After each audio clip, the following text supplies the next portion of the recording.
નમસ્કાર. આજરોજ ભારતના ચૂંટણી પંચની સૂચના અન્વયે સમગ્ર જિલ્લામાં જે એસઆઈઆરની કામગીરી પૂર્ણ કરી દેવામાં આવેલી છે અને આજરોજ એસઆઈઆરની કામગીરીના પૂર્ણ થયા બાદ મતદાર યાદીની આખરી પ્રસિદ્ધિ જામનગર જિલ્લા માટે કરી દેવામાં આવેલી છે.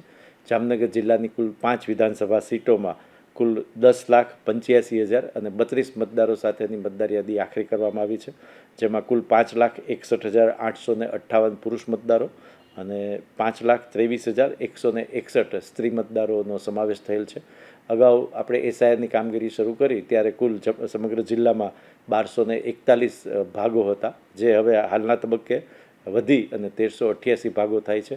વિશેષમાં જણાવવાનું કે હાલ પ્રસિદ્ધ થયેલી મતદાર યાદીના આખરીકરણ બાદ કોઈ મતદારને પોતાનું નામ મતદાર યાદીમાં નોંધાવવાની જરૂરિયાત ઊભી થાય અથવા મતદાર યાદીમાં પોતાનું નામ નોંધાવવું હોય તો ફોર્મ નંબર 6 સંબંધિત મતદાર નોંધણી અધિકારી પાસે અથવા મદદનીશ મતદાર નોંધણી અધિકારી પાસે રજૂ કરી અને મતદાર યાદીમાં પોતાનું નામ પુનઃ દાખલ કરાવી શકે છે.